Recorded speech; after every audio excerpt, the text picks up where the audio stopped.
மாமா, நான் இப்ப சொல்றேன்.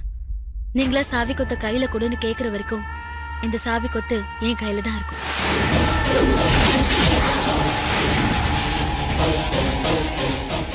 இது சத்தியம்.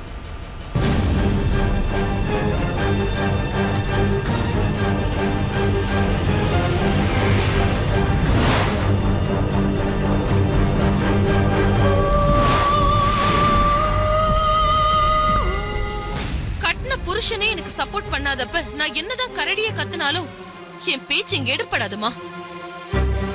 நம்ம குடும்ப கௌரவத்தை காப்பாத்த முடியாம கடைசி வரைக்கும் அந்த லக்ஷ்மி கிட்ட கையேந்தி அடிமையா இருக்க வேண்டியதான்.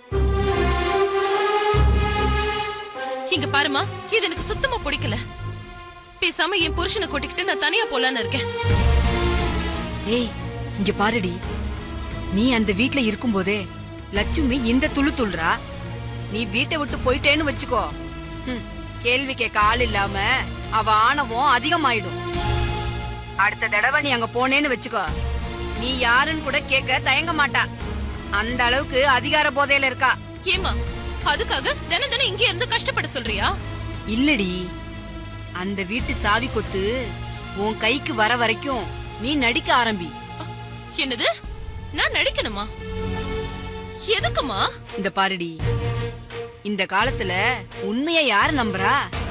போலியா பொய்யான வார்த்தையில தான் எல்லாருமே மயங்கி போறாங்க. அதனால நீ லட்சுமி மாதிரி உன் மாமியார் மாமனார் மேல பாசம் இருக்கிற மாதிரி நடி. என்ன? அம்மா, எனக்கு சாவி கொத்த கொடுக்காத அவங்கள பார்த்தாலே எனக்கு பத்துக்கிட்டு எரியுது. அவங்க கிட்ட அன்பா வேற நடிக்க சொல்றியா? முடியாதுமா. இங்க பாருமா, அந்த வீட்டு அதிகாரத்தை பிடிக்க, உன் கௌரவத்தை காப்பாத்திக்க நீ நடிச்சுதான் ஆகணும். சிரிச்சு பேசி கூடவே இருந்து அவங்க கழுத்தை அறுக்கணும், கூடவே இருந்து குளிப்பறிக்கணும். அப்பதான் நாம நினைச்ச மாதிரி வாழ முடியும்.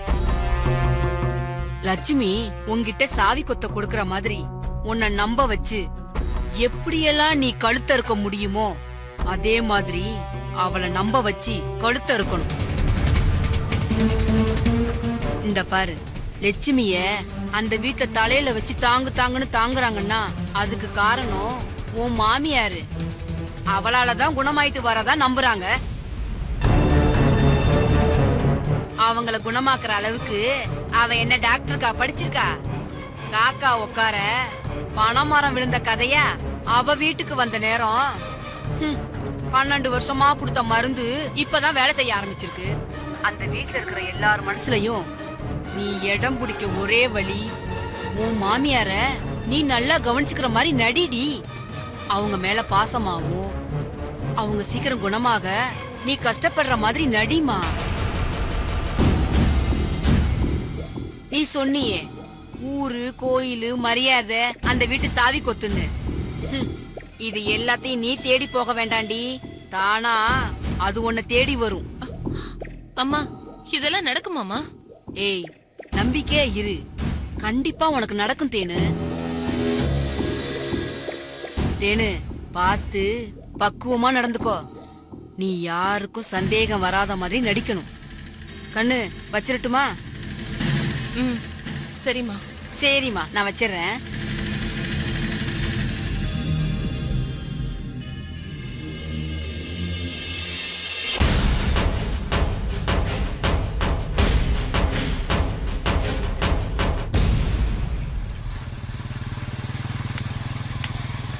வெற்றி மாமா, வெற்றி மாமா, நிறுத்துங்க.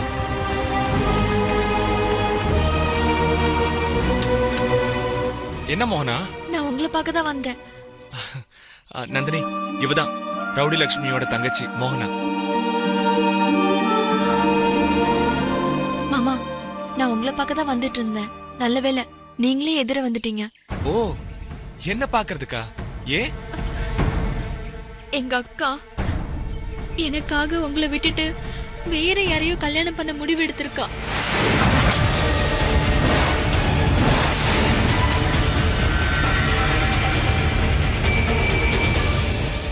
அதுக்குதான் என்ன பார்த்தாலே எரிஞ்சு விழறாளா? என்ன மன்னிச்சிருங்க மாமா. அக்கா மேல எந்த தப்பும் இல்ல, எல்லாம் என்னாலதான். உன்னாலயா? நீ என்ன செஞ்ச?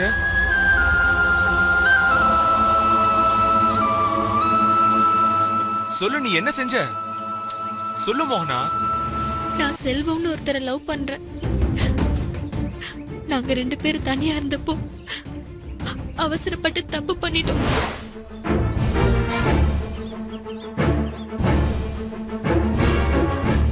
என்ன மோகனா இந்த விஷயத்த இவ்வளவு சாதாரணமா சொல்ற? இந்த விஷயம் உங்க வீட்டுக்கு தெரியுமா?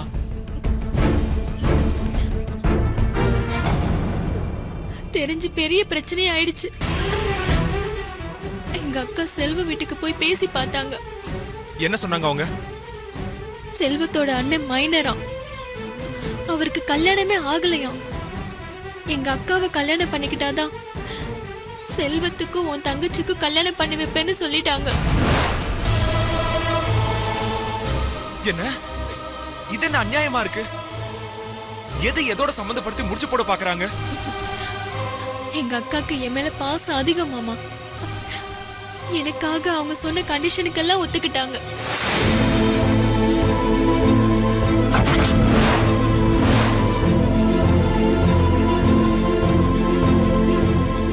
அவங்க யாரு கண்டிஷன் போடுறதுக்கு? நீ முதல்ல அவங்க வீடு எங்க இருக்காது? வா போலாம். இல்லக்கா, வேணாக்கா. நான் சொல்றத கொஞ்சம் கேளு. போலாம் வா. இல்லக்கா, நீங்க போனா அங்க பிரச்சனை ஆயிடும். எனக்கு நீங்க வாங்க போலாம். நீங்க முதல்ல பைக் எடுங்க. அக்கா வேணாக்கா, அங்க போனா பிரச்சனை ஆயிடுமாமா. வேணாம். என்ன பேசுற? சரி, உங்க அக்கா இப்ப எங்க இருக்கா? அவ சிவன் கோவில் பக்கத்துல தான் இருக்கா. எங்க நீங்க வாங்க.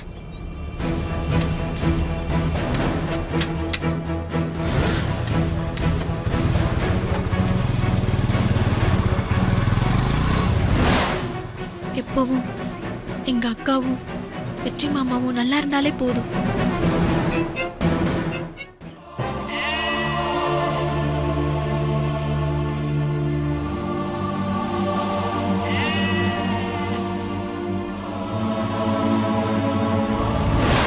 அவசரப்பட்டு இப்படி ஒரு முடிவை எடுக்காத. இன்னும் கொஞ்ச நாள் அந்த வீட்டை விட்டு நான் வெளியே போயிடுவேன். அதுக்கப்புறம் வெற்றிக்கும் அந்த குடும்பத்துக்கும் நீதான் லட்சுமி. காதலிக்கிற அந்த வெற்றி தம்பி ரொம்ப நல்ல பையன்டி.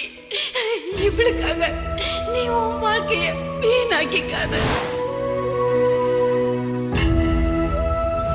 as a டாக்டர் என்னோட அட்வைஸ் என்னன்னா, உண்மையிலேயே நீ வெற்றியை கல்யாணம் பண்ணி அவங்க வீட்டுக்கு மருமகளா போய் வெற்றியோட அம்மாவை கவனிச்சுக்கிட்டா கூட அவங்களை இந்த அளவுக்கு கியூர் பண்றது ரொம்ப கஷ்டம்.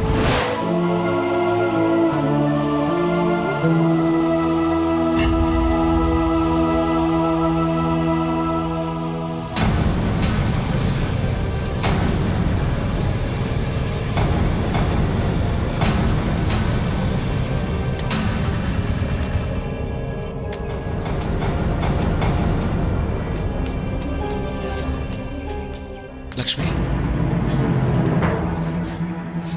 லக்ஷ்மி நில்லு. எதுக்கு இப்ப எங்களை பார்த்த உடனே ஓடுற? துஷ்டனை கண்டா தூர விலகுன்னு சொல்லுவாங்க, அதான் போறேன். நல்லா நடிக்கிற லக்ஷ்மி. புரியலையா? இத்தனை நாளா நீ ஏன் அப்படி நடந்துகிட்டேன்னு எங்களுக்கு தெரிஞ்சு போச்சு. என்ன தெரிஞ்சு போச்சு இப்போ? உன் தங்கச்சி வாழ்க்கை நல்லா இருக்கணுங்கிறதுக்காக என் மேல நீ வச்சிருக்கிற பாசத்தை மறைச்சு நான் கோவப்படும்படி நீ நடிச்சது எனக்கு தெரிஞ்சு போச்சு. கதை நல்லா இருக்கே, யார் சொன்னா? லக்ஷ்மி, இது கதை இல்ல, உண்மை. நீ எங்களை ஏமாத்துறதா நினைச்சு உன்னைய நீ ஏமாத்திட்டு இருக்க. நீங்க 2 பேரும் சேர்ந்து என்ன ஏமாத்துறது பத்தாதுன்னு என்னையே நான் ஏமாத்திக்கணுமா? லக்ஷ்மி, நான் உன்னை ஏமாத்தலன்னு உனக்கு நல்லா தெரியும். இதுக்கு மேல நடிக்காத. உன் தங்கச்சிக்காக தானே இப்படி செய்யற. என்னமோ 2 பேரும் நேர்ல பார்த்த மாதிரியே பேசுறீங்களே. உன் தங்கச்சி மோகனாவே எங்க கிட்ட எல்லா விஷயத்தையும் நேர்ல சொல்லிட்டா.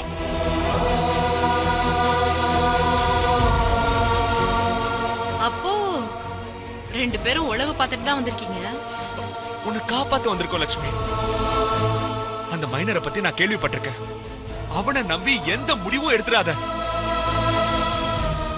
நீ சொன்ன மாதிரி அந்த மைனரை தான் கல்யாணம் பண்ணிக்கணும்னு ஆழமா யோசிச்சு ஒரு முடிவெடுத்தாச்சு. இனிமே இதை யாராலையும் மாத்த முடியாது. அப்ப நம்ம காதல் அத எப்பவோ நான் தலை மூழ்கிட்டேன்.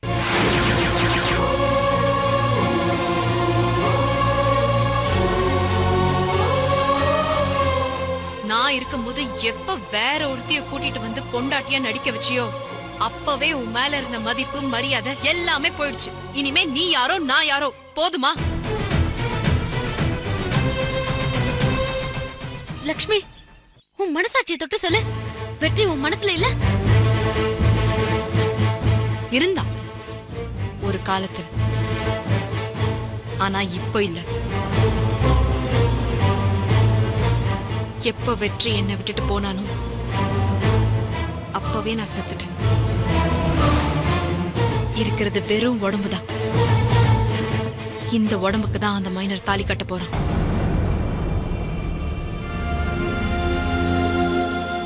லக்ஷ்மி, உனக்கு பிடிக்காம தான் இந்த கல்யாணத்துக்கு ஒத்துக்கிட்டேன்னு சொல்ற. இப்ப ஒண்ணு கெட்டு போல. உன் தங்கச்சி லவ் பண்ண செல்வத்தோட அப்பா அம்மா கிட்ட நாங்க பேசி பாக்குறோம். ஏன் அங்க போய் அவன் நல்லா இருந்தா வெற்றியை விட்டுட்டு அவனுக்கு பொண்டாடியா நடிக்கலான்னு பாக்குறியா? லக்ஷ்மி, வார்த்தையை அளந்து பேசு. என்ன பொண்டாட்டிய சொன்ன உடனே கோவம் பொத்துக்கிட்டு வருதா? நீங்க 2 பேரும் ஒன்னா சுத்தும் போது எனக்கும் இப்படித்தானே கோவம் வந்திருக்கும். நீங்க பழகின பழக்கத்துக்கு இன்னும் 2-3 மாசத்துல இவ வாந்தி எடுக்க போறா. அதுக்கு முன்னாடி நான் அந்த மைனரை கல்யாணம் பண்ணிக்கிட்டு ஒரு வாரிசை பெத்து காட்டுறேன்.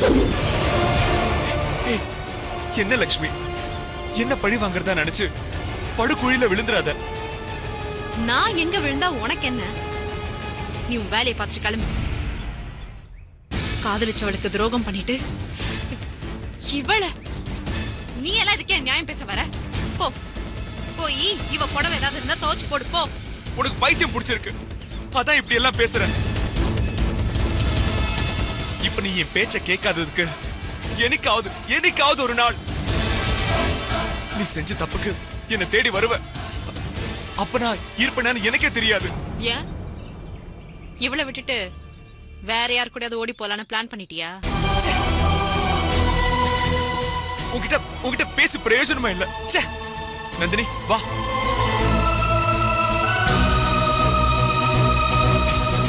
இதுக்கு மேல இங்க இருந்தா நடக்க கூடாதெல்லாம் நடந்துரும். வா.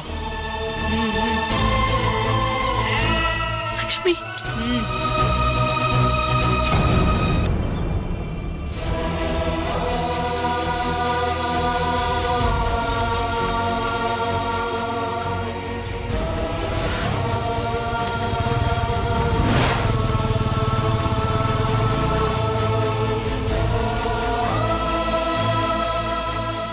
நீங்க 2 பேரும் நிஜமாவே கல்யாணம் பண்ணிக்கிட்டு சந்தோஷமா இருக்கணும். என்னை விட நந்தினி தான் வெற்றிக்கு ஏத்த பொண்ணு. கடவுளே, நீதான் அவங்க 2 பேரையும் ஒண்ணு சேர்த்து வைக்கணும். என் தங்கச்சி வாழ்க்கை நல்லா இருக்க நீதான் எனக்கு அருள் புரியணும்.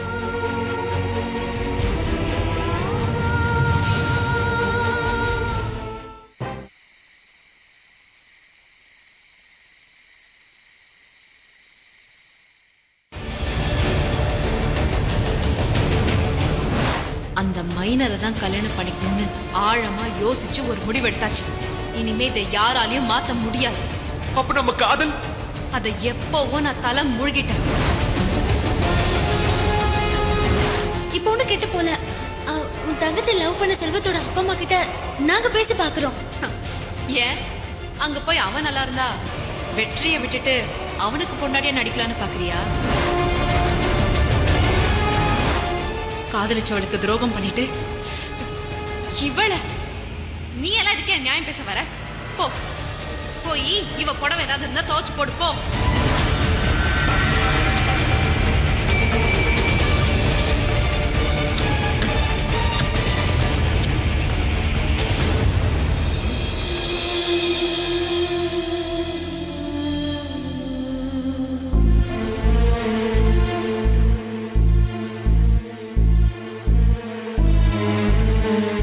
குடிக்க பால் வச்சுட்டு போய் ரொம்ப நேரம் ஆகுது. என்ன யோசிச்சுட்டு இருக்கீங்க? அந்த ரவுடி லட்சுமி பேசுறத நினைச்சா எனக்கு கோவமா வருது. வர்ற ஆத்திரத்துல அவளை கொன்றுலான்னு இருக்கேன். ஐயோ, மெதுவாங்க. அவளை போய் கொல்லணும்னா இப்பவே போய் கொன்னுடுங்க.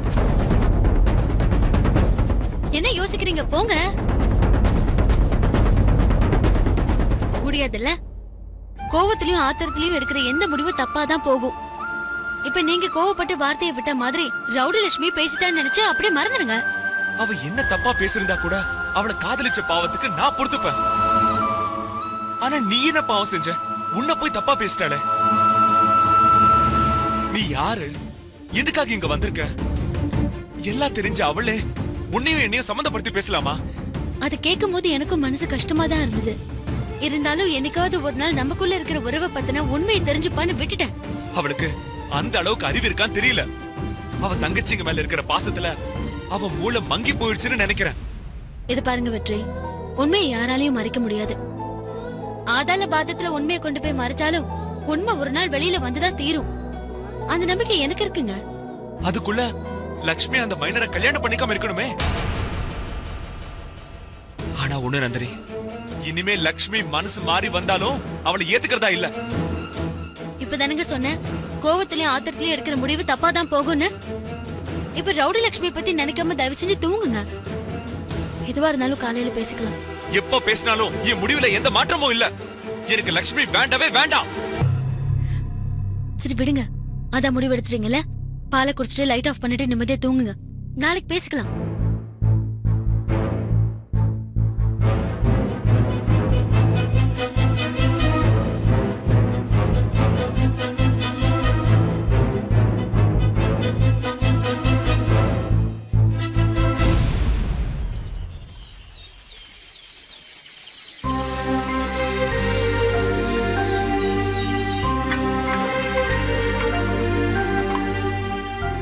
ஆமா, சாப்பாடு யாருக்கு லட்சுமி? அத்தைக்கு சாப்பாடுங்க. அத்தைக்கா? கொடு, நான் சாப்பாடு ஊட்டி ஐயோ, விடுறேன். உங்களுக்கு எதுக்கு கஷ்டமோ, நானே கொடுத்துக்கிறேன். என்ன லட்சுமி, இங்க நீ மட்டுமே இழுத்து போட்டு எல்லா வேலையும் செஞ்சுட்டு இருக்க. எனக்கு ரொம்ப கஷ்டமா இருக்கு. இன்னையில இருந்து நானும் உனக்கு ஹெல்ப் பண்றதா முடிவு பண்ணிருக்கேன். சரியா? சரி, இதை என்கிட்ட கொடு. நீ வேற வேலை இருந்தா பாரு. நான் இனிமே அத்தைக்கு சாப்பாடு ஊட்டுறேன். அக்கா, எதுக்கு இப்ப தேவையில்லாம நானே கொடுத்துறேன். சொன்ன கேளு லட்சுமி. ஆமா, சாப்பாடு டேஸ்டா இருக்கான்னு செக் பண்ணியா? ஐயோ, நான் மறந்துட்டேன்க்கா. இல்ல, நீ சமையல் பண்ணா அது டேஸ்டா தான் இருக்கும். நான் இத அத்தைக்கு ஊட்டி விடுறதுக்குள்ள நீ ரசத்தை ரெடி பண்ணிடு லட்சுமி. சரி. ஆமா லட்சுமி, இதுல நெய் போட்டிருக்கியா? ஐயோ, அத்தைக்கு நெய் போட்டா பிடிக்காதுக்கா. என்ன லட்சுமி, நீ சொல்றத பார்த்தா எனக்கு சிரிப்பா வருது. நெய் பிடிக்காதவங்க யாராவது இருப்பாங்களா? ஐயோ அக்கா, அத்தைக்கு நெய் பிடிக்காது, சாப்பிட மாட்டாங்க.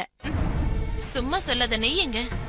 அக்கா, நான் சொல்றது கொஞ்சம் கேளுங்க. அத்தைக்கு நெய் பிடிக்காது, வேண்டாம். லட்சுமி, உன்னை விட நான் பெரியவ, எனக்கு எல்லாமே தெரியும். இப்ப குழந்தைங்களுக்கு நிலாவை காட்டி சாப்பாடு ஊட்டுறது இல்லையா? நிலா இல்லாதப்போ இந்த நெய்யை கலந்து கொடுத்தா அதிகமா சாப்பிடுவாங்க. அக்கா வேண்டாக்கா, நான் சொல்றது கேளுங்கக்கா. அத்தைக்கு நெய் பிடிக்காது. இப்ப நீ பார்க்க தானே போற. அக்கா வேண்டாக்கா, நான் சொல்றது கேளுங்கக்கா. வேண்டாக்கா ப்ளீஸ். அத்தைக்கு பிடிக்க. சும்மா இரு அக்கா. நீ சும்மா இரு லட்சுமி. என்னக்கா நீங்க? நீ சும்மா இருக்கியா? எனக்கும் அத்தை மேல பாசம் இருக்கு. அக்கா, அத்தைக்கு பிடிக்காதுக்கா. அப்புறம் ஏதோ பண்ணிட்டு போறாங்கக்கா. லட்சுமி, என்ன நீ சின்ன பொண்ணு மாதிரி பண்ற? எனக்கு தெரியாத அத்தைக்கு என்ன பிடிக்கும்னு. விடு, இப்ப நீ வந்து பார்க்க தானே போற, பாரு. அக்கா, நான் சொல்றது கொஞ்சம்.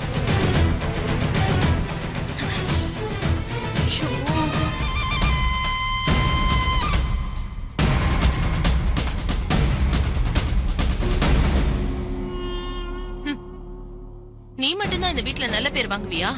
நான் எப்படி வாங்குறேன்னு பாரு. அத்தை, உங்க மூத்த மருமக தேன்மொழி வந்திருக்கேன். நானே பிசைஞ்சு உங்களுக்கு சாப்பாடு எடுத்துட்டு வந்திருக்கேன் அத்தை. நான் ஒவ்வொரு வாயா கொடுப்பேனா? நீங்க அப்படியே கடகடன்னு சாப்பிட்டுருவீங்களாம்.